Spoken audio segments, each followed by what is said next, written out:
Hey everyone, welcome back to 3D6 Down the Line. As you can see, things are looking a little bit different. We are taking a quick break from our Halls of Arden Vul Mega Dungeon campaign, and we are returning to Dolmenwood. We have a very special surprise for you. Don't get too excited. This is not a full-blown campaign. We will be returning to Arden Vul, but this is a exclusive sneak peek of what will be included in every single copy of the Dolmenwood campaign book when it releases in 2024, which is the starter adventure called the Redcap's Cauldron, which will be included in the book, and I have managed to procure, through strange and nefarious means, a in-development copy of this adventure, and we are going to play through it for everyone's enjoyment. So I hope you enjoy this little look into the upcoming game, which had a wildly successful Kickstarter last year, and we all look forward to having those books in our grubby hands in 2024. So we have created characters already, and why don't we... Well, introductions first, I suppose. My name's John, and I am the referee for the evening. Going around the horn, we have... I am Brother Jymes Do-Good, the human friar. But your real name Go forth is... and sin no more. Oh, yeah, I'm Mike. I'm just so damn excited, man. I'm David. Are you, though? Am I, though? I'm playing Crump Waddler, the Breggle Knight. Very, very good for you. Very good for you. My name is Matt. I shall be joining you as Gremo Mossfurrow, the Mossling Minstrel. Very nice. Hi, everybody. I'm Ted, and tonight I will be playing the role of Glance-Askew-Guillem, the elf magician. Very nice. Okay, so we have a very diverse party going on, and I just want to let everyone know that the Redcap's Cauldron is a work in development, as I said. So you're going to be seeing over on that side of your screen, you're going to be seeing the PDF of this, but it is definitely not the final form. But it is definitely playable, and it is going to be very, very fun. So why don't we jump into this? All right, so if you enjoy the content that you're about to watch, please don't forget to go check out our original Dolmenwood campaign. That is 22 episodes long. There is a proviso with that. We use the old school essentials system for that game, and it's very, very similar to what you're about to see, but Dolmenwood in its current form is now its own self-contained game. It has a strong resemblance to old school essentials, but it is not old school essentials. So you're going to notice some significant differences between this short little jaunt and the long 22 episode campaign from a couple of years ago. But please go check it out. It gives you a very thorough tour of Dolmenwood as a campaign setting. This will more feature the game itself. So, and also don't forget too that you are, we definitely suggest that you join our brand new Patreon if you want more content for this. It's just a small subscription fee, and you'll get access to like early releases and private channels on our Discord server, discounts on merchandise, and all that sort of stuff. So just head over to Patreon to go check that out. So for this little session, we're going to be using most of the optional rules that are in the other combat matters section of the player's book, just so you're aware. So feel free to dive into that if you want. You're probably going to have to remind me of what those mechanics are should you wish to use them and should you get into combat. Okay, so why don't we head over to the map. And as you can see here, this is Dolmenwood in its entirety. This is the player's version of the map. And we are going to be focusing in on the area in the far northeast, where you can see Meagher's Reach, the town of Meagher's Reach, the Chateau Mauves, along the banks of the Dark Mirror. Okay, so your group was commissioned by a well-renowned sage. He is also a northern laird, and his name is Alhoil Spinnewith the Fourth of his name, of course. And he is the laird of a very remote, rundown manor called Oath House, which is just north of the town of Drigbolton in the Table Downs. And Drigbolton is right over here. Okay. And Can you guys see that? Can you see my? Rig Bolton. That's where the Lord that hired us is from? Yes. You guys are not there, but this is where you got sort of like your mission, basically. So the sage, the Lord Elhoyle is is renowned for his knowledge of astronomy and astrology, and he has told you that he had a vivid dream wherein he visited the moon in a great flying galleon. And he was able to, the dream was so lucid that he was actually able to map the surface of the moon. However, when he woke up from that dream, he remembered only that he drew the map, but he couldn't remember anything about it, which really depressed him because he thought that he had struck upon something, that he could actually go to the moon, and he had the map ready to go, but now he forgot what it is. Years later, he had an encounter with the fairy lord known as the Duke who cherishes dreams. In that fairy lord's realm, his labyrinthine realm known as Hypnagogia. And the Duke told Elhoyle that the sage's dream, along with many others, was actually stolen from him by a wayward Redcap, which is a fairy creature, in his service, who he thought was in his service. The Redcap stole these dreams along with Elhoyle's dreams of the map of the moon, and put them all in a cauldron, and took that cauldron out of Hypnagogia, brought it to the mortal world in Dolmenwood, and buried it. And it was lost for many a long year. However, Elhoyle has recently discovered the location of this cauldron. Precisely, it is on the eastern shore of the Dark Mirror, which abuts the great Chateau Mauves. But he fears putting his relationship with the sorceress Igraine at risk. So the Igraine is actually the most powerful magician and sage in all of Dolmenwood, and she rules over Chateau Mauves and, in addition, Meager's Reach as well. And so he is a little bit reluctant to go in to start digging around the Dark Mirror, so he's hiring you guys to go do so for him. So he wants you to find the cauldron. He wants you to enter that cauldron, to go inside the cauldron, and he wants you to find his lost dream of the map of the moon. He's offering you 1,000 gold total for its safe retrieval. All other contents of the cauldron are there for the taking, of course. But he basically intimates to you that the return of the cauldron to the Duke who cherishes dreams is also likely to gain that Duke's favor. And having to be in the for a fairy lord to be in your debt is a great thing to have.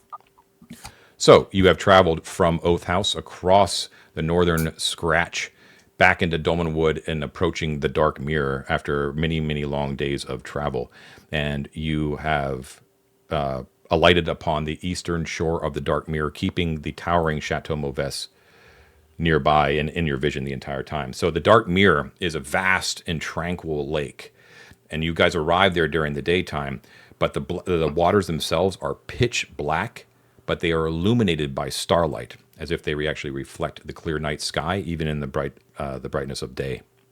And across the lake to the west looms the violet-tiered stones of the great Chateau Mauves, which is home to the enigmatic and powerful sorceress Igraine Mordlin. The stones of Chateau Mauves also have a strange supernatural quality to them, in the fact that they always look like they're being lit by an unobscured sunset. So even though you're arriving in the morning, it looks like the light is hitting it from the west, even though the light is actually hitting everything else from the east. You understand? So it's very disorienting and very weird when you combine the night sky of the lake, the regular sun in the sky, and then this strange light that hits the violet stones of the chateau itself. Okay? And you have followed the map that Elhoyle has given you, and you are fairly certain that you are standing in the exact spot, which is a deeply forested spot that's close to the banks of the Dark Mirror, where supposedly this cauldron has lain for many a year. What do you do? On the eastern side of the lake, you said? Yep. Okay. It's buried, right? Apparently it's buried, yes. So, I should say, you guys have also, you're getting for free a mule which you are free to name if you want. And on that mule are 4 shovels as well. So you also have, and you can bring those shovels with you if you want. John, Okay. Should we name the can a mule Mort? squire ride a mule?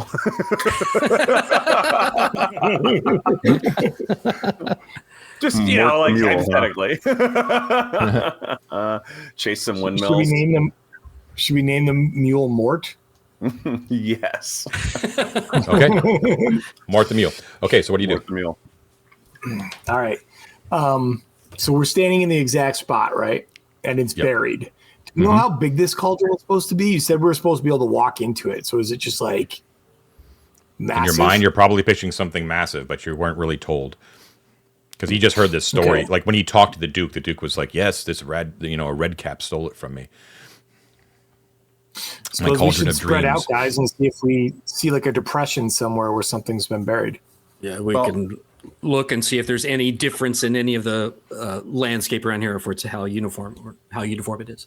Well, So, John, one of the things a magician can do is detect magic, and that is not just detecting magic on an object, but on a place.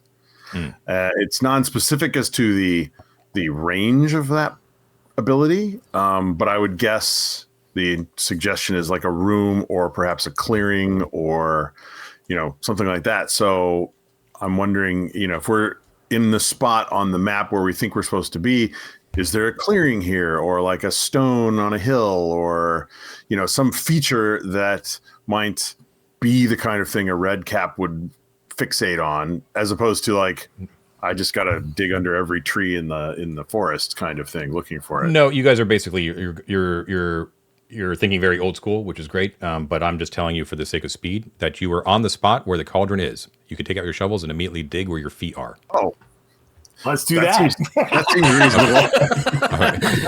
I have a feeling that if we were to dig and dig and dig and dig and dig not upwards, but in a way that could get us down. Okay, I start digging. Just like the sloth from Zootopia. Okay. All right. So you start digging, and I don't know, man. Elves dig? I mean, it I'm seems like digging a very small shovelfuls, though. Yeah. so with all 4 of you guys digging, it actually doesn't take that much time. Probably about like 20 minutes or so, and you go down about 5 feet down into the rich forest earth before your spades actually hit something solid underneath, and you can dig up this cauldron. Just to be aware that you are in a quiet glade right now that's sort of ringed with oaks. And there's acorns all along the ground, and there's a carpet of knee-high bracken that's all around. So you kind of have to clear that out before you bring out this cauldron. The cauldron itself, as you lift it out after this amount of time, is quite large. Not large enough that you can see that would actually easily fit you can't just like walk into it. You could probably boil someone in there if you wanted to, but it's large. It's cast iron and it is jet black. There are, around the base, there are engravings of grinning faces. All right. And as you pull it out and set it onto the loamy ground of the earth, something emerges from the cauldron. Avert. Is it soup? It is not soup. But basically, the moment you set it down, there's sort of like a pulsing lights start to kind of emit from it, just doosh, doosh, like almost like a rave party sort of thing. You know what I mean? But and indeed there is music, but it's actually operatic music. You hear like a woman's high soprano singing gloriously, and all the birds in the trees around you basically like, and they all fly away from the sudden sound of this woman's voice. And there's also just sort of like these multicolored lights just sort of pumping out of it. And then it slowly dies away as you guys are like, whoa, what the heck's going on? Could we understand any of that language? No, it's just a song. Like I can't aria? understand John, that either. I'm going to stick my head in the cauldron and look for the singing lady. Okay, so when you stick your head in, Friar, the logic of the waking world around you warps and twists around. You can immediately kind of tell that you're kind of entering into an extra-dimensional space, even when you stick your head in there. And you can see that there is a round, wood-paneled tunnel visible that leads into what you can only describe as a glimmering hall beyond. All right, and you can perceive when your head is in there that the tunnel itself is human size, and that should you step into there, you should be able to walk normally. Okay, we gesture for all the guys to come with me, and I scrabble like hand over knees to get in there. Is it lit in there, Mike? It is. Was there? It was a glimmering hall. Mm-hmm. Glimmering. So you well enough to see. Okay. So the friar like hikes up his robes and crawls in there on all fours, and you see him disappear into the mouth of the cauldron. All right. I follow suit. Okay, everyone goes in. Before we go any further, I should ask Friar Jymes, what spell did you pray for? Protection from evil, my friend. Protection from evil. And the elf, Glance-Askew-Guillem, what did you memorize? Vapors of the Dream. Vapors of Dream, how appropriate. Great. Yes. Okay. All right, so everyone crawls in. And we're going to move over to the map. The map. Where do you want me to start, John? Okay, give me a second. Let's get everyone out there all organized. All right, let's take a look at this bad boy. All right, Ted, so you're going to want to start right around here. Okay, 5-foot squares. And did you say how big this hallway was? Yes, so the hallway that you're entering into that leads into this glimmering hall is, and remember these are 5-foot squares, is 15 feet wide by 10 foot, 15 feet north to south by 10 feet east to west before it opens up into a circular glimmering hall. And that hall is a 30-foot diameter circle. Okay. So 15 feet long, 10 feet wide, and a 30-foot circle? And a 30-foot circle. And there are doors that lead out from that circle in all cardinal directions except the direction that you're coming from, which is the south. There's one exactly in the north, the east, and the west. Got it? Yeah. I'm switching up the old mapping technique here just to make things go faster, folks. So this is going to be very crude. All right. So doors like so, yes? Great. Yep. All right. So as you all enter into the cauldron, you actually feel like reality and yourself sort of warp and stretch a little bit before you're sort of whisked into the hallway, and then you kind of all stumble and you gather yourselves, and you've left the mule behind, I'm going to assume, and you view this glimmering hall in front of you.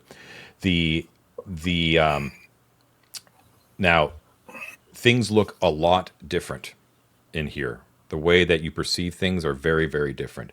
First of all, when you look around at each other, let me make sure I get this right. All of you look totally solid, right? Totally real, but all of your colors are on you have been muted. So you're all looking a little bit dull, a little bit more like black and white rather than the colors that you normally are, right? Including all of your gear and clothes and equipment and all that stuff is all sharp in focus, but the colors have been dulled. Everything around you, however, is extremely vividly colored, right? Everything's super high, like the saturation values have all been cranked up, like over 100%, right? But everything appears relatively hazy. So when I describe things going forward, unless I tell you differently, everything is sort of out of focus just a little bit, right? Where you kind of have to watch your step because you're just not quite sure where the edges of things are. Okay. But everything's colored. But so you guys stand out when you look at your companions. You really, really stand out because you're sharp and you lack the color that everything else around you has. All right. So basically, I was going to say, so the more color something has, the less definition it has. Basically, but it's all relatively uniform. Everything's just vaguely hazy, but it's all very vivid as well. Okay. It's sort of like you're almost seeing things that might be a dream or perhaps not real, where you are the only real things, right? I want to poke Crump. Is he solid? He's solid. Poke. Okay, so you enter into this circular entrance hall. The hall itself is golden tiled, glimmering, and lit. The dome ceiling has wooden beams above, and there is a wooden hat stand that has finger-like hooks, which are right near the door to the north. Okay, and there is a tapestry that is hung from the ceiling that is in the direct center of the room. Right, so it's sort of like a whoa, oops! I just knocked my monitor. Is hung from the ceiling in the center of the room. Does it bisect the room like a curtain almost? No. So it's like a tapestry that's been strung across the dome ceiling, right? So you can actually look up and see what the tapestry actually holds. Oh, okay, cool. Okay, so there are 3 doors. The door to the north has a sign above it that says, "Leave your hats at the door." The door to the west has a smiling brass boar face on it. Okay. The door to the east has a smiling brass lion face. And the tapestry looking up, you can see that. I'm sorry, Matt, you're actually right. It's actually hanging straight down, but it's not bisecting the room. It's sort of hanging down from the ceiling, but it's not preventing you from seeing other sections of the room, right? So because you can see both sides. So one side depicts the man in the moon weeping teardrops onto an open eye, and the other side depicts the same man in the moon weeping teardrops onto a closed eye. So it's quite beautiful in here. A little bit left of center of reality, but everything is relatively quiet. You can hear right now. You No don't furniture? need any. No furniture. Well, there is a hat stand. Right. Are there any hats on the hat stand? There is not. There's about to be. I have a great big floppy hat on my potato-shaped head. You want to take the hat door, guys? I would like to go listen at the doors. Listen at hat door. Just because we're not in Ardenvool doesn't mean there's not something waiting to eat us. So what door would you like to listen at, Friar? I would like to listen at the eastern door, the one with the smiling lion. The smiling lion. Okay. I can listen at the hat door. And I don't mind listening at the boar door. Okay, cool. So for those aligns with my listening, background. so for skill checks, basically the target is always a 6 unless it's noted otherwise that your kindred allows you to have a better chance at that. So you're going to be rolling a d6, and you want to roll a 6. 6 high is successful. Let us know. Let the audience know if you have a lower target number than that. I do. I have a Not 5. for listening, I don't. So the Yeah, I have a Mossling 5. has a 5. Okay, And so so does all Neil. you listeners, go ahead and roll. I got a 5. Right. Damn it. Ooh. Oh, I got a 6. Oh, nice. I got a 1. Okay, rock. so Ted, you're I forgot to put the names up on here. Ted, what's your guy's name again? I am Glance-Askew-Guillem Glance-Askew, right? So Glance-Askew, what door were you listening at? at the hat door. The northern door. Okay. You do not hear anything beyond that door. I love it. I And also hear notes. nothing. Oh, okay. I rolled a 1, so I assume I don't hear anything. Okay. That took a turn. Okay. John, John, can I? use my... Oh, go ahead, Matt. This is just a quick clarification. For when we were outside this room, you said it was kind of glimmering. Now that we're in it, can we see where the light source is coming from? It's just like everything's kind of glowing, or It's just sourceless. okay? Glowy room. Nice. Okay. So I'm gonna poke the lion with my staff. You're going to poke the lion. Okay, so when you sort of reach out, Friar, and poke it, this is the lion, you said, Yeah. on the east? Okay. So when you poke the brass lion face, it actually lets out a long, sobbing cry. Like a hoo, as you poke it. And as through its tears, it says, "The Hall of Mirrors." It says sadly. that's all it says. Okay. Poor guy. Poke the piggy. Matt, you like pigs. Not only do I like pigs, but this I see as perhaps a doorway to my grandest dream, which is someday breeding a sentient race of pigs. So I will walk up and look up at this smiling pig, and I will give my best pig call. Sui, Sui. Call the pig, and I will say I have traveled many, many, many miles to bring you this chance for sentience. Your people and the people beyond shall forever. Okay, so he pokes the pig then. And he talks like that for a long time and asks the door if it will open and let him go beyond. Wait, what are you doing? He's talking to the pig. Talking to the door. The big door. The pig? He's The playing boar? this thing where he talks like There was a obliquely. boar, right? Like a boar's face. Yeah, and you're not touching it. You're just talking to it. Does it have like a knocker in its mouth or anything like that, or is it's just like a? No, there's it's a boar face, but it's smiling. Okay. Yeah, I will talk to it first, and then I will reach out, and I'll touch it on the head, give it a nice friendly pat. Okay.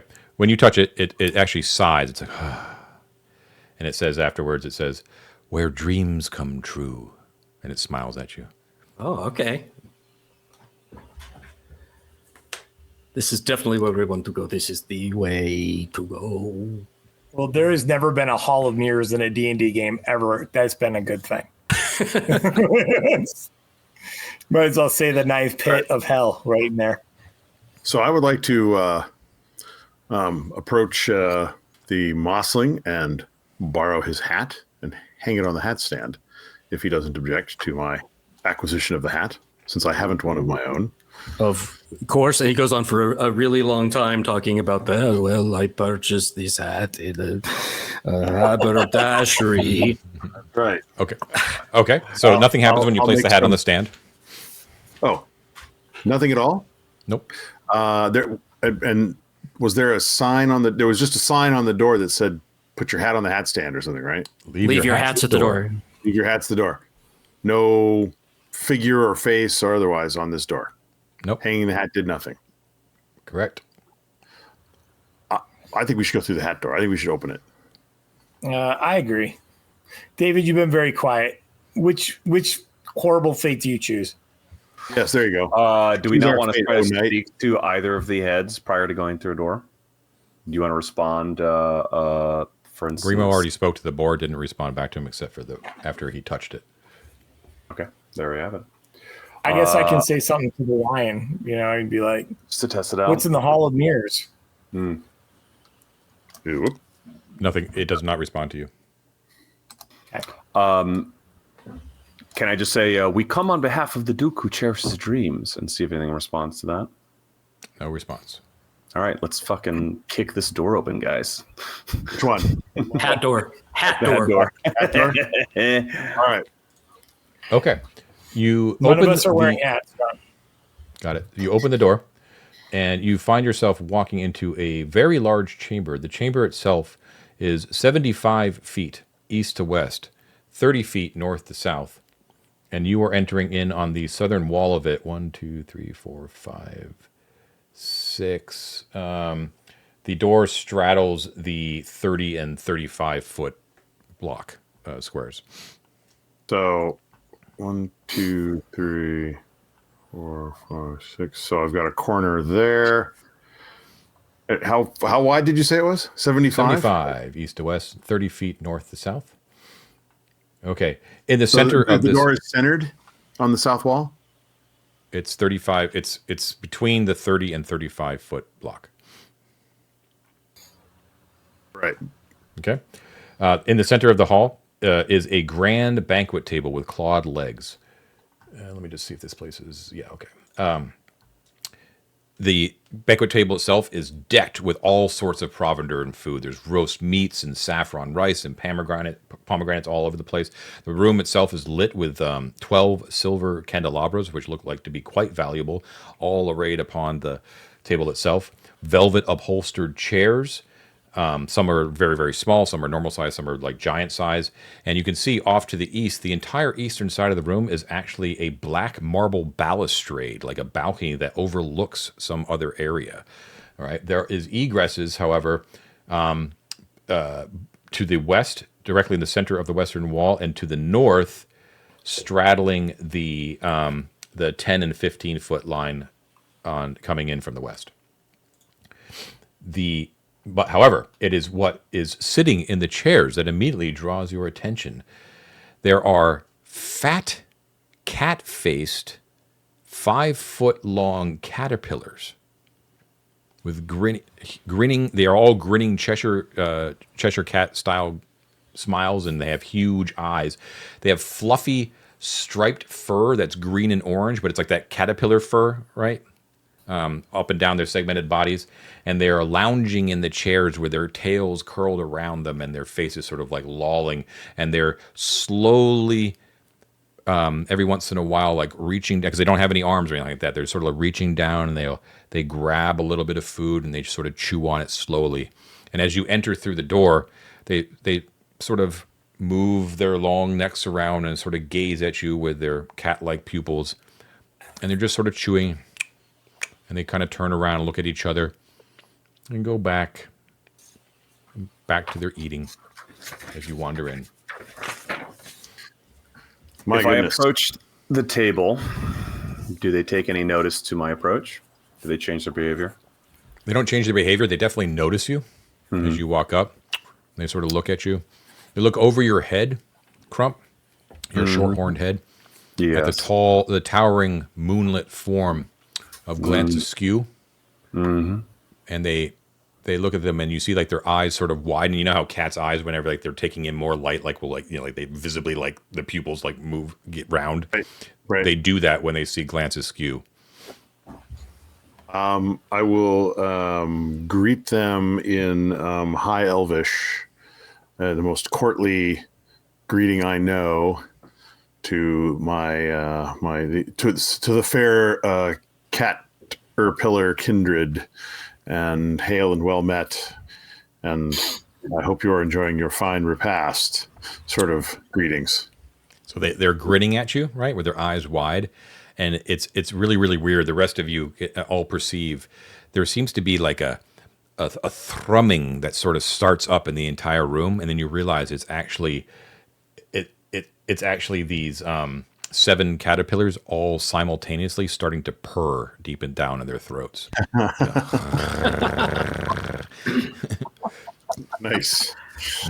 John, are they wearing clothing, or are they just like insectile? No, bodies? they just have bright green and orange caterpillar fur, right?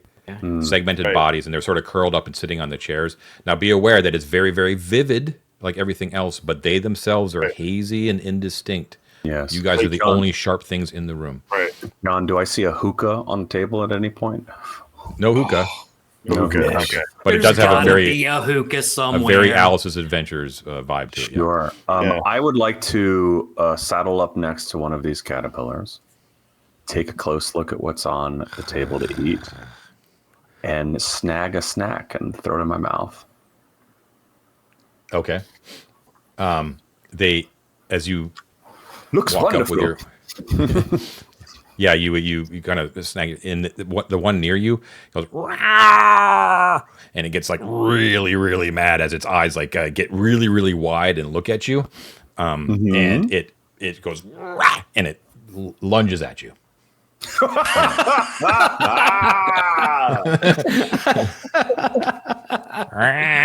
And and the other ones start to slither off their chairs. Sure.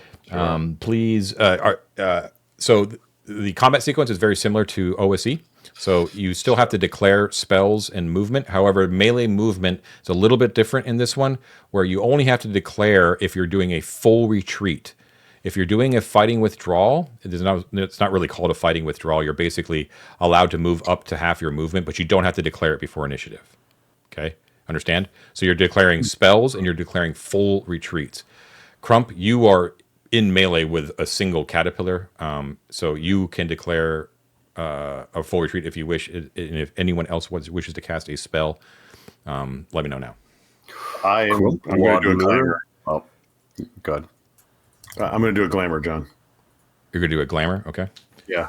I don't think glamours actually take the entire I don't think they have to be declared if I'm not incorrect. I'll look it up. Yeah, look it up for me. I'm pretty sure they're not under the same provisos because they're kind of quick. All right, so if that's the case, then I need roll initiative, which is exactly the same thing. So roll a d6, please. Yeah, using a glamour is not treated as casting a spell. Great. I can. It's an action in a round. I can still move. Amazing. Cool. I got a 4 for initiative. I got a 2. 2. Okay. All right. So it's going to lunge at Crump. Crump, what is your AC?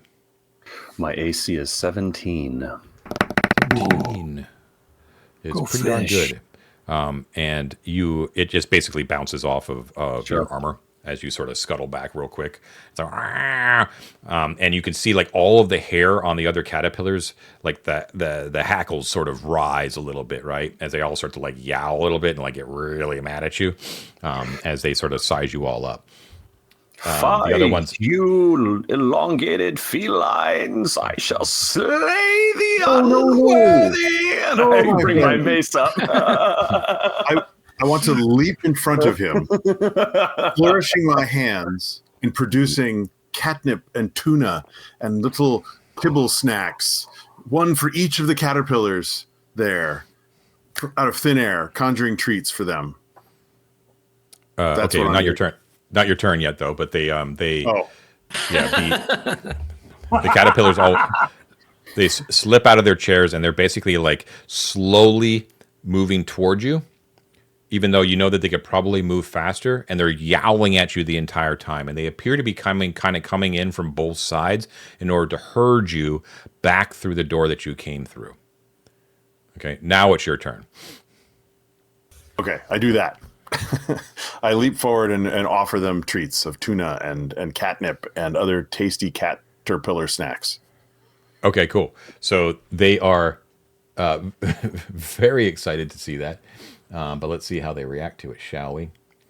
It says, if the treat is offered to the mortal or animal, and I don't know if these qualify as either, their disposition toward the caster is improved.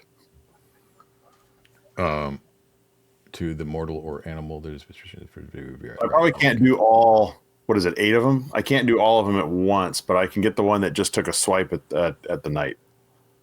Yeah. Okay. So you magically like bring up these like really cool, interesting looking treats and stuff like that. The one that was coming towards you seems to be distracted by what you've brought and has eyes only for that, but the rest of them are still kind of trying to herd you around. What do the rest of you guys do? You can also still move Glance-Askew if you want to. I'm going to bonk one of them on the head as hard as I can. Okay. I would like to. You go ahead and do your thing first. AC 12. AC 12. All right. Yes. That's a hit. Okay. D6 damage. +1.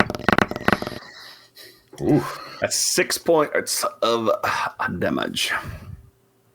Okay. Give me 1 second. You're like a beast. He's a knight, man. He's a Breggle. Look at him. Giant goat death machine.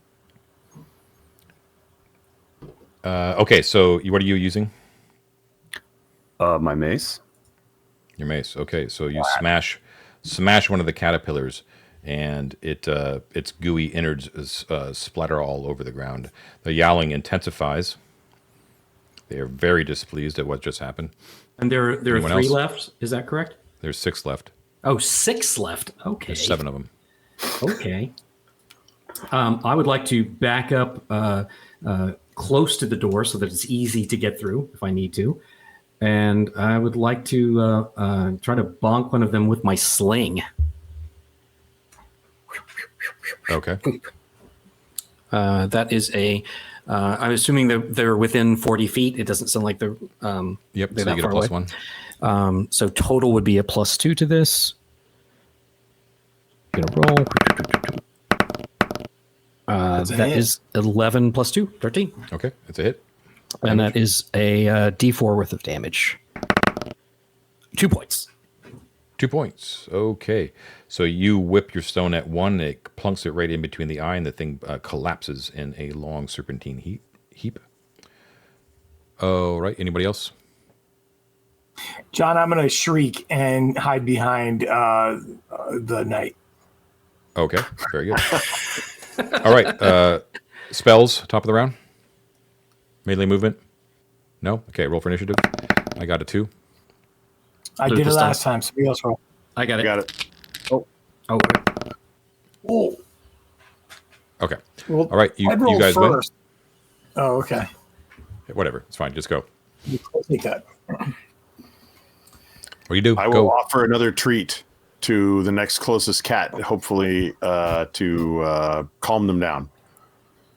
Okay. They seem to be. I can tell you right now, Ted, that if you want to read through your thing, that they have no interest in your treats right now because their friends are spattered along the ground. I was afraid that might happen. All right. Yeah.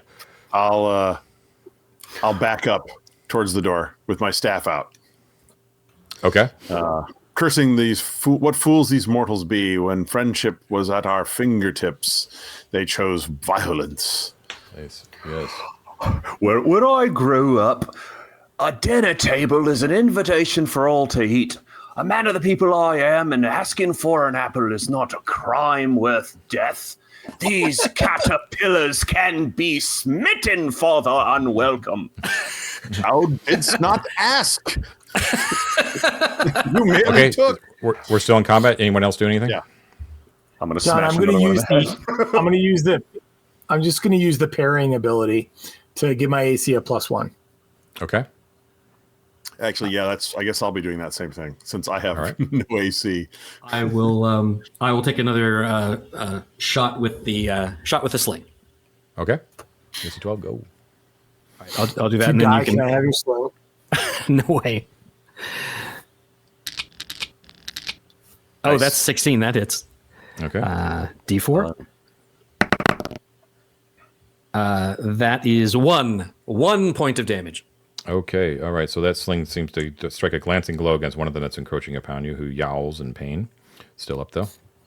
I will attack the same to defend my dear years-long friend. That's a 17. That's it. Splat. Is a 3. 3. All right. Indeed. You follow up and end that caterpillar's life. At this moment, you hear from the balustrade on the eastern side a rushing of air as of flapping wings disturbing it, as a large creature rises up, flapping its bat-like wings. And it's a strange creature out of fairy tale and nightmare. It is a large, leonine body that has violet fur, the same color as the stones of Chateau Mauves, long claws, bat-like wings with indigo scales on it, and it's wearing, strangely enough, a paisley waistcoat. Its head has a mane, but the face itself is human, strangely human and disturbing, like a dashing face and bearded as well. And it basically rises up and it's like floating, and it shouts out, and it's like, "My friends, my hungry caterpillar friends, what is this disturbance? I require peace here in the cauldron. It is my lord's wishes for me to maintain it. Who are these intruders?" We'll call it. We came for a meal in the realm of dreams. This is not too much to ask. Where is the honor of the host? I demand. Parley with him. "I am not the host, but I am the caretaker here. I serve the Duke who cherishes dreams. Begone, caterpillars! Squirm away! Begone!" And I see they you have basically reason in drop you. down onto the ground, and they start to like scuttle around the floor. They basically go underneath the table, and you can hear them just sort of like, kind of irritated. And the creature alights upon the ground, and as it does, you see it pulls its long tail out from behind it as well, and you see on the end of that tail are a set of massive long spikes on the end of it. And it alights down directly on top of the table, scattering some of the food away as well. And it says, "You are disturbers of the peace. Were these caterpillars aggressive towards you at the start when you entered the room?" Should I speak for us? Go ahead, You're doing it now, man. You're doing a banging job, buddy. Get us killed by the devil monster. My gallant and formidable. What I'm circuitous speech, right? I'm a little too emphatic. I need to be a little more circular. Anyway, my gallant and formidable and betailed and spiked and ever so intimidating friend. We came to this realm with great intent and hunger and misinterpreted the language of your caterpillars as a welcome to eat at the table. And yet, when I tried such as any good home would allow a wayward traveler, I was attacked. And frankly, I cannot abide. And he sort of like moves his leonine head around and kind of gazes at you with that weird human face, you know. Says, "I recognize you as one of the Breggle, immortal as are most of you." And he kind of looks at Glance-Askew, you know, sizing you up a little as well. I will bow Says, to him. "The food was not yours for the offing, was not yours at all. In fact, it would not even sustain you, for it is that of dream, which is not what you are made of." Do we not deserve to have our dreams sustained? "What do you wish inside the cauldron, Mr. Wolder?" Ooh, he knows your name. Safe passage. Just I ask him cannot for the provide. dream, homie.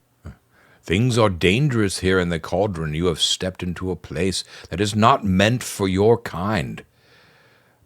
We have stepped on the wrong foot. I shall introduce myself first. My name is Sir, and I demand that you call me that. Sir Wello is my name, and I serve the Duke who cherishes dreams, as I've told you. Despite the mess here, I will clean it up. I ask only that as you travel further, you be perhaps a little bit more circumspect, or I shall be angry. I don't wish to be angry, for I desire only peace here in the cauldron." And what would it require for us to meet your Duke, your master? He does not reside here in the cauldron. He lives in the alabaster spire, deep within the dreamlike realm of hypnagogia. Yes, Friar, you don't need to raise your hand. You're not in class. I just don't want to interrupt. Well, sir, we are sent on a quest to retrieve a dream that was stolen years ago by a mischievous Redcap. And another task that we were given is to return this cauldron to your lord. It's currently buried under the ground near a lake. It's no longer in your lord's possession. I had a feeling things were different around here.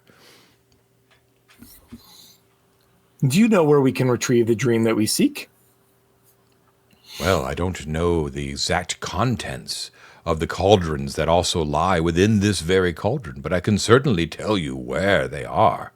And perhaps in those cauldrons you may find the dreams that you seek. There is one, if I just may, for a moment, look at my map that I have in my brain. One moment, please. Reticulating spines. Reticulating spines. And your brain appears to be, as all great brains, very smooth, my liege, very smooth. Okay, so he tells you that, he says, there are 2 cauldrons in different chambers, both circular in nature. I have not been there in many, many years, but they reside to the north.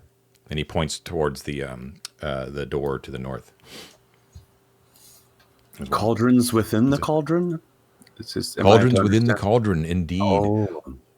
One is the cauldron of places, and one is the cauldron of riches. The dream we seek is of a mortal's dream of the moon. Is that likely to be in the cauldron of places?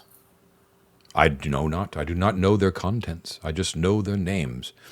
And I do not know what wards may be upon them or what dangers you may face on your journey towards them. Only that they lie in that direction. Do you perhaps, and he kind of steps down, you hear like the clack of his long claws like hit the ground as he sort of slinks off like a cat onto the ground. And he gets really low and he comes right up to Gremo and he says, Master Mossling, do you perhaps play music? And Gremo will, what, of course I do. I am a creature of entertainment. I am a creature like yourself of beauty and long tails. And he would take out a fiddle off of his back. A fiddle. Okay, so yeah. So he notices the fiddle, and he says, "I love to hear music. In fact, in my chambers below, there are so many beautiful instruments to play that I don't have the ability to. I do not have the ability to. If you would treat me to a song at some point in your sojourn here in the cauldron, I would be quite honored, friend." Gremo, my friend, surely you must play him one of your best songs, a Brego favorite. I'm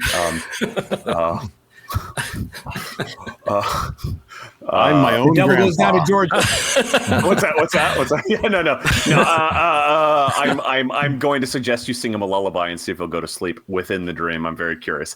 So, Getting really Inception whatever. here, man. I missed my pacing there for the delivery of that joke. But a lullaby, perhaps. Assuming he doesn't know what that means, right? I'm trying to be a little more discreet about the suggestion. In other words. Oh, it is a lovely thing to see. And he takes out his violin and very slowly begins to like tune it. Perhaps His eyes it go is wide. it is a bit of stagecraft before the performance to entertain with a joke. Would you like to hear this little bit of entertainment? What are you going to? This is the Norm Is it a Macdonald quick bit. joke? The rest of this recording will be the joke, dear viewers.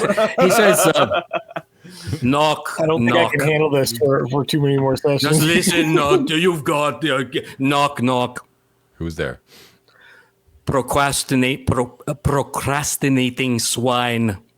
Procrastinating swine. Who?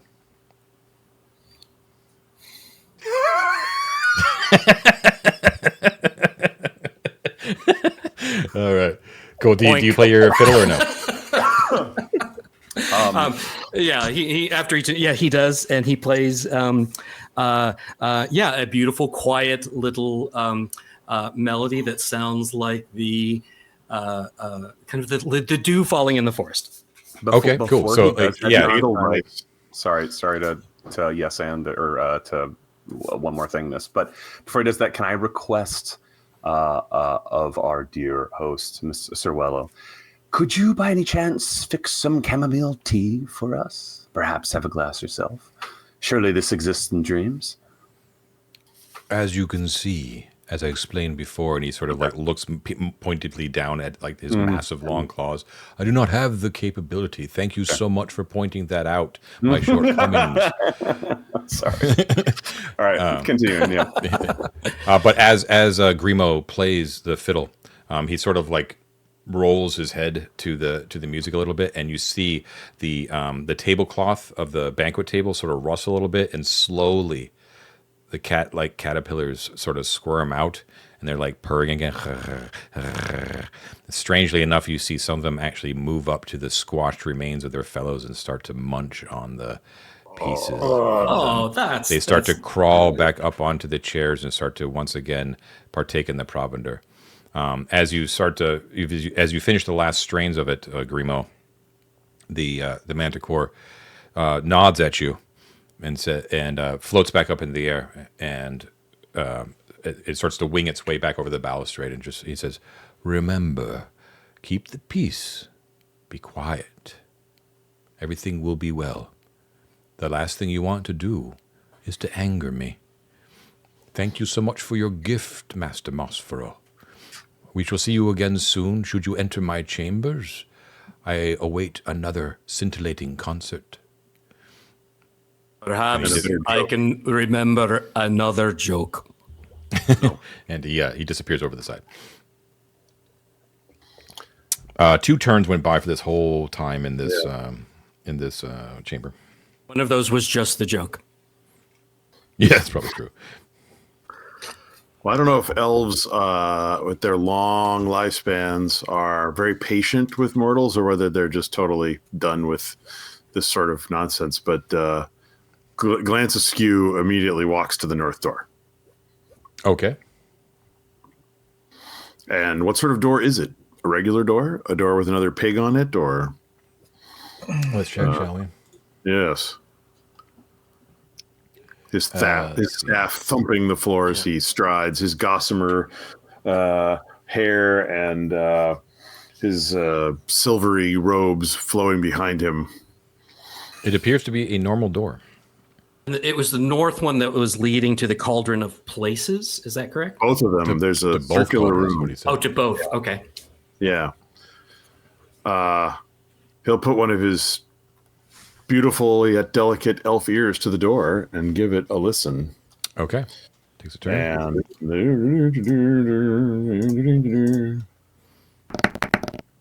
that's a success, a 5. Okay.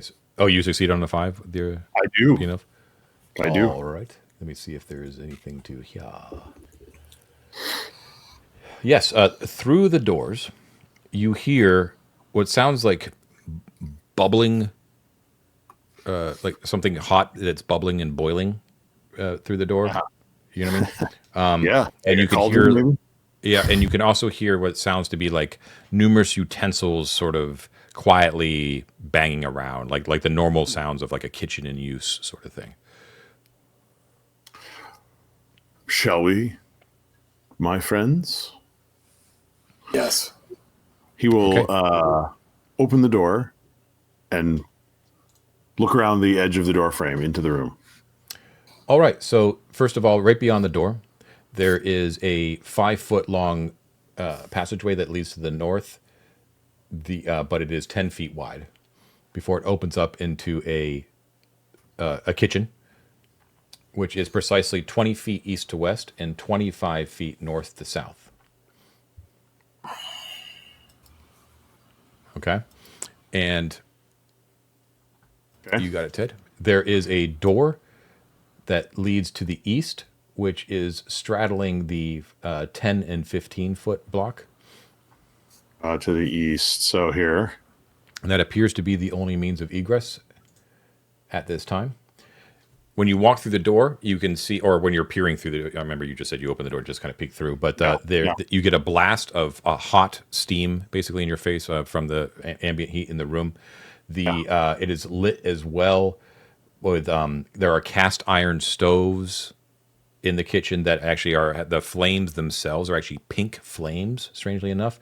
There are bubbling saucepans on tops of stoves that it looks like they have like porridge and rice and gravy in them. There's a mouth-watering smell of roasting game in the ovens. There are empty pans that are hanging in rows on the walls, cupboards lining the walls as well, and there is a golden glow as well, which is giving the room ambient light. Moving through the room, there are a number of, appear to be about 8 of them, utensils that have actually free-floating in the air and are moving around, tending to the different dishes on their own. Spoons, ladles, shiny copper tongs, and they're busily flying around, stirring pots, basting meats, and such like that. And they're all like in a bustle of activity all around. On the far side of the room, on the northern end, directly in the middle, there is a strange carving of it's made out of stone, of a cat's face. It's about 8 feet high, has a gaping mouth that's about 3 foot wide with fangs, and there is a brass plaque shaped like a cauldron on the cat's forehead. Oh, interesting. Do the utensils, are they moving in such a way that they're clearly animated on their own, or could someone invisible be holding them? Right, like they can pass through each other's space, as it were. Oh, that's good. Oh, I see what you're saying. Yes, they do. They do appear to be animated on their own. Okay. In that regard, and once again, they are colored but hazy. Yeah. Okay. So a cat with a cauldron, and you said the mouth of the cat was how wide? Like mouth 3 of the feet? cat is gaping and it's 3 foot wide with fangs. Also, the door to the east has a brass plaque on it that is shaped like a wine bottle. Okay. And there's cupboards everywhere, stoves, pots, saucepans, ovens, all that sort of stuff all over the place. And the utensils don't seem to react at all when we enter into this room. No, they look to be busy doing work. But they provide sort of like an obstruction because they're like flying through the air like really rapidly fast. You think it would be a little bit of a pain to like navigate your way through without getting thwacked. Do they swoop down, or could you crawl along the floor and stay below their area of activity if they're like working at tables and stoves? You don't think it's a 100% chance, no.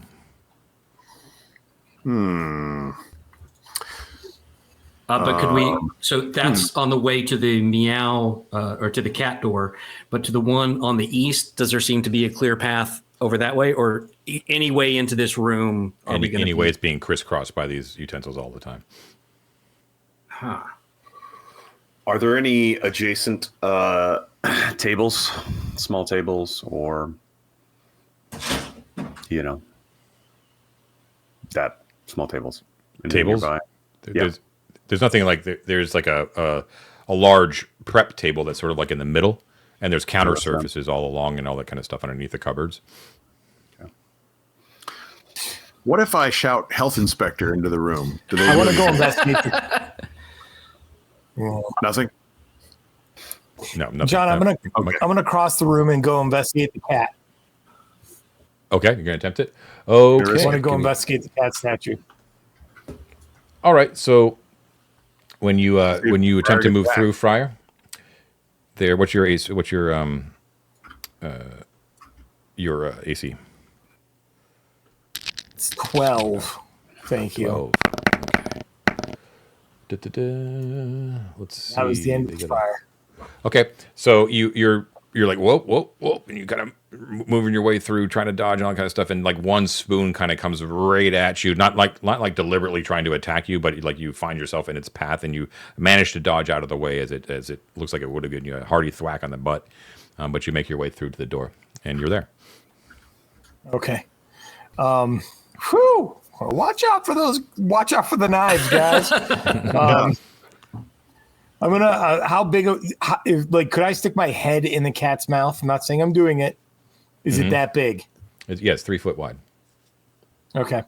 I'm gonna poke the cat statue with my staff. Well, hold on. When you do approach it first, Jymes, before you do anything, the face animates as you get close to it. It closes its mouth. It licks its lips. And its eyes narrow to slits as it looks at you. Remember, this is like stone. It's like carved out of stone. And it looks at you like it wants to eat you, like you're like a little mouse that it wants. And it smiles and it says, "I need something solid to eat." I open my pack. I pull out some rations. I throw it at the cat mouth. Okay. You throw it, it expertly catches the food and seems to devour it, and it like purrs and starts purring, and it starts licking its lips a little bit, and it says, More food. I will gladly feed you again, Sir Cat. Perhaps you can answer an inquiry for me first. It doesn't respond. Okay.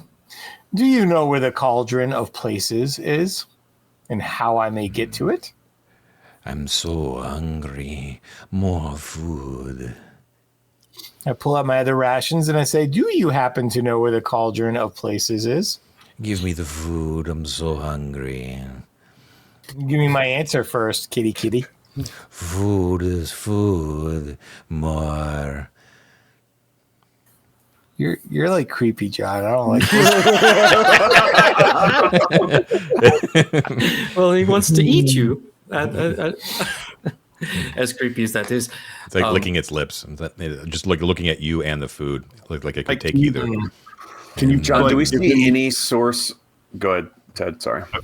I mean, he may not care what he eats if he's a piece of rock. Is there like a pot or a pan on a stove next to you could give him? But he said real food, not dream stuff. Is kind of where I'm thinking. He wants solid food. Solid food, not John, I dreams. throw the other rations in the kitty's mouth. More. Jump in his mouth. I will give you all the food that you can handle, kitty. But first, tell me about the Cauldron of Places. So hungry. You got anything else? He maybe. How many rations have you given him? 2? You need to mark off 2 rations.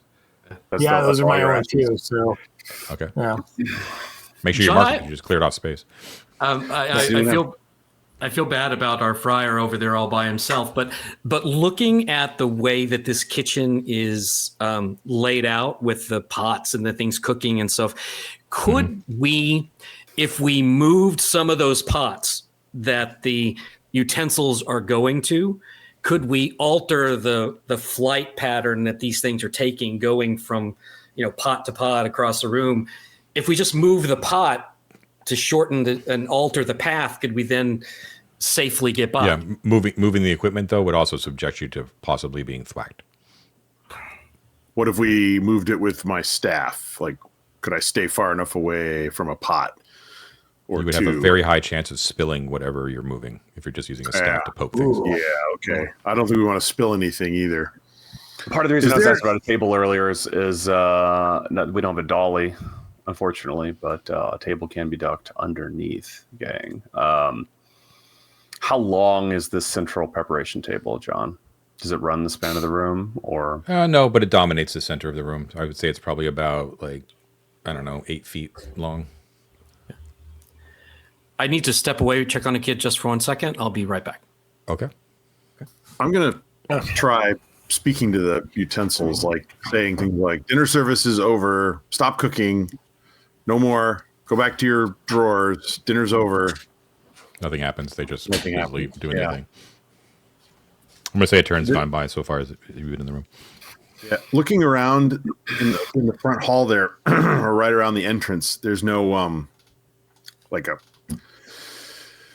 keys or off switches or levers or anything that might, Nope. be a way to. No. Nope. Okay. What I've told you is in the room is in the room. There are cupboards that are still closed.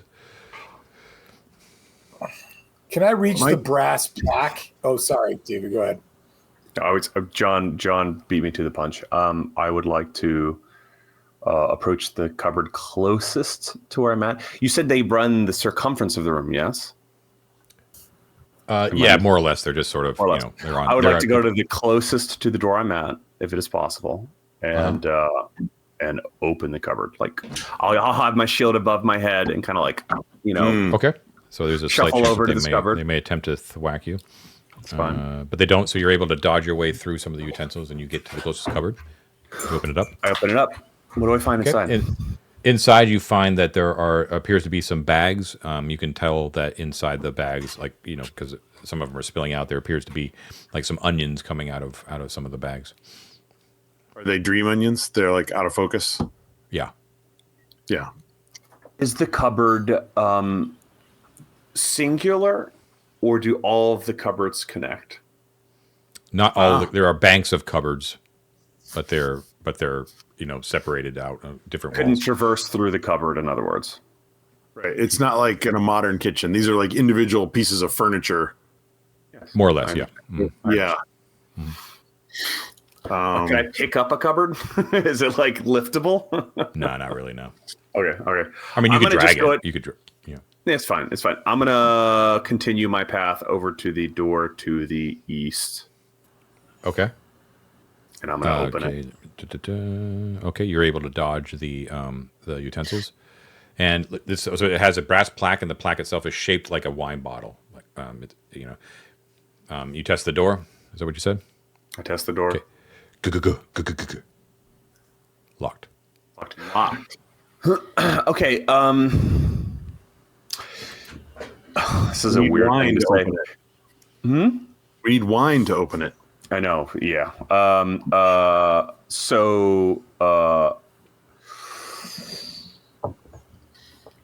Oh fuck. I'm gonna whatever. Dream logic. I'm gonna focus really, really hard in my mind's eye on having a bottle of wine in my hand and see if anything happens. Nothing happens, unfortunately. Okay. Oh, Nice try. Good try. Go ahead. Is there visible wine on any of the counters that the utensils are using to cook with? There is a few, not a ton, but they're like cooking wine. Mm-hmm. Yeah.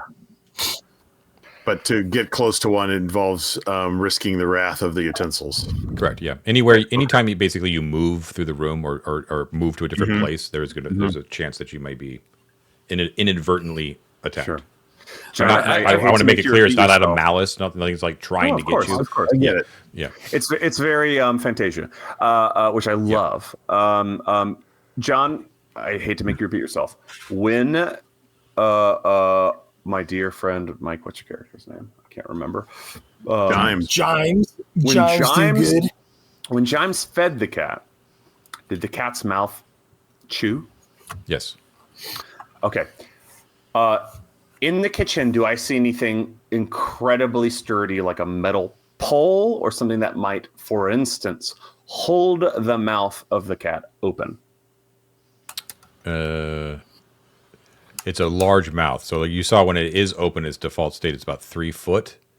Okay. So I don't know that there would be anything. A rolling pin, perhaps? Or a butter churn paddle?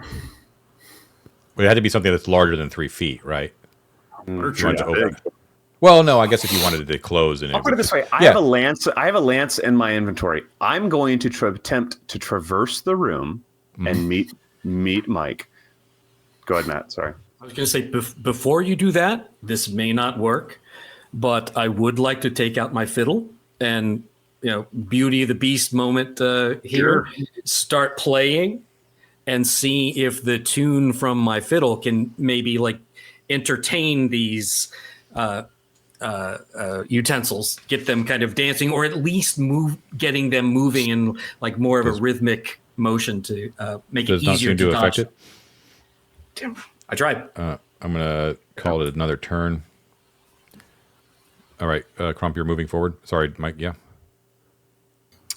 Never mind. I'll let David do his thing. Okay, so Crump, you're moving forward with your lance.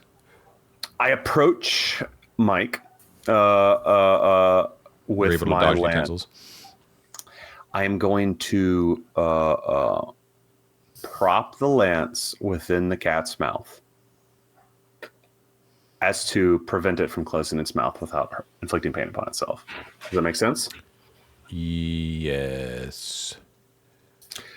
Yeah, it'll be like you're not going to be able to like stick the lance. The lance is huge, but I could see like you actually putting like maybe bracing the lance on the ground and kind of jutting the point up into the mouth, that sort of thing. Yeah, which would probably have a similar effect, I guess. I have a crowbar. Can I use the crowbar? There are also utensils. I was going to say there is like there are rolling. No, I know, but I have a crowbar I forgot about, so I'm going to use my crowbar. Same general idea. Does anyone have rope here? Nope. Fine. I'm going to use the crowbar and I'm going to stick my head into its throat and look around. Okay. Backup character out. The idea is I'm going to see if there's like a bottomless passage through the esophagus of this cat, and if I can prevent it from chewing me, I would like to see so. So it basically is like it doesn't appear to be disturbed like the caterpillars were when you do that, but it does attempt. It's like it's trying to say something, like Fine. and then you stick your head in, and you can tell that you're in some sort of weird extra dimensional space that's made of like complete blackness. It doesn't smell like cat breath or anything like that. You don't see anything. It's just like blackness beyond. Can I light a torch? Oh, fuck, I don't have a torch on this character. Never mind. Okay. Yeah, I mean, the temptation to jump in is big, but it's blackness beyond. I don't see anything. So, can I talk into the void and see if I hear do I hear an echo? Do I intuit a space from the noise within this void? Put it that way. Not really. No. It's like strangely muffled. David. Yes. You're talking to me. Yeah. Yes. Sorry. I'm talking to your Bregel here, I guess. I'm thinking we might be going about this wrong. We're in a dreamland. Sure. Like what happens in dreams? You stick your head in and you fall into the void. Things swirl around the room. I'll do it. Yes. We're definitely doing it like AV John, style. I crawl into the mouth. Yeah. Yeah. I love this. John, I crawl. Okay, I crawl into the mouth. John. So you were not able to put your entire body in before. You just know that it's impossible to move into the space completely. Okay. Oh, never mind. All Okay, right. so right, you that's guys appear to be stymied in this room. So we may have to pick it up here next time to decide what you'd like to do. If you'd either like to retreat or move, or attempt some other tactic to move forward. I would like to do a thing if I could. So having watched everyone else try and move in and getting whacked, I would like to, using my staff to parry against utensils, attempt to get to the eastern door, ideally grabbing a bottle of wine along the way. To the eastern door. Okay. Yeah. Okay. What's your AC? Parrying gives me, I think, a +1 bonus, right? Uh-huh. So that means my AC is a whopping 11. 11. Okay, so you are thwacked by. Curses. Uh-oh. Good thing you don't have one hit point. Nah, Yeah, no doubt.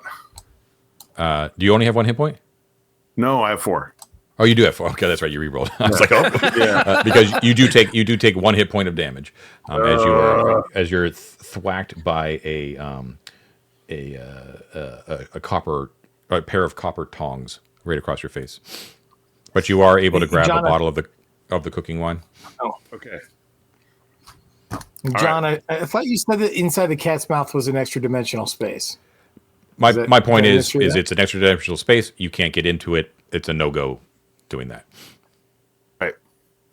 I Not think that- you're not supposed that- to yeah. feed the cat to get something out of it. Like it either just sits there and eats all your food, or there's a threshold. Once you've fed it enough, it'll do a thing. That's my guess. Yeah. Yeah, you know Can what? I investigate the cauldron plaque on its forehead? Well, wait a second, because Ted was in the middle of doing something. So Yeah. Ted, you got a bottle of wine. Right. Having arrived at the door, Yeah. I will anoint the door with wine or the doorknob, splashing it around. Okay.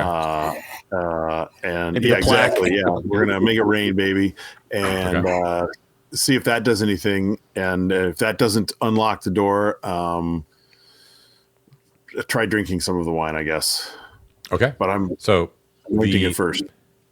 So anointing it doesn't seem to do anything. When you drink the wine, it does. It tastes awful because it's cooking wine, but it also doesn't seem to. You can kind of tell once it kind of enters into your system that it doesn't seem to have any sort of effect at all. Like, not intoxicating, not filling, nothing. Yeah. Right? Yeah. But it doesn't release the door. It does not release Locked. the door. Nothing happens. Doesn't Nothing it? happens with the Okay. door. Yeah. Yeah. So, Mike, what were you going to say? You were looking at the I just cauldron want to side? see if I can climb up on the cat's head and investigate the plaque on its forehead. Yeah, you could probably shimmy up, not too hard. Yeah, so it's just a brass plaque, so it's the same sort of make and carving as the wine bottle on the other door. So this is on the cat itself, and it's just an abstract simple drawing of a simple engraving of a cauldron. I'm going to rub it, trace it. Yep, nothing happens. The cat below you, by the way, is just sort of like, oh. Oh, you still got a crowbar in its mouth. Crowbar in its mouth. Yeah. Just in case, I know we're kind of trying to wrap up here. Just in case it's a question of quantity, I'll take my 2 rations that I have, and I'll whip them across the room to the guys at the far side at the door to see if I can like feed 2 more rations into the cat and see if that changes anything. Okay, so mark off 2 rations. You might need to remove the crowbar. I will remove the crowbar and replace it with 2 rations. Okay. It immediately chomps down on the 2 rations and I'm so hungry. All right. Should we give it a caterpillar? All right, cool. David wants to eat the crowbar. I hate the cat door, man. I'm not a fan. It's creepy. It is All right. appropriate. We're being bested by a door. Yeah. Yes. Okay, stymied at for the nonce, but we'll see where they pick up and decide if they got to go another direction or if they got any more bright ideas. They've got a whole week to think about it. So in the meantime, I've hoped everyone has enjoyed this little delve back into Dolmenwood. We've got more planned for you, of course, depending on how long these guys take to get through a very short dungeon. It's going to be a really long time at this point. Well, if Don't you pressure, guys are guys. fans Don't of Dolmenwood, you're in for a treat because these guys take forever. Would you like to hear another joke? No. All right, everybody. Thank you so much for watching 3D6 Down the Line. Please don't forget to like and subscribe. Also, please don't forget to check out the old Patreon, where just for a small fee, you're going to get a whole ton of benefits. We've got an active public, freely available to join public Discord server. Lots of cool stuff going on there. And also don't forget to check out our very first publication, Feats of Exploration, which you guys have all seen numerous times in action for all 50 episodes of the Halls of Arden Vool campaign, which I also highly suggest you check out. Well, you can get that whole system to use in your own game now. Available links down below on drive-thru and itch.io. And in the meantime, everyone have a great night. And I do want to give a special shout out, as promised, to the Conqueror tier level of the Patreon. These are the true heroes of the 3D6 DTL community and keep us going.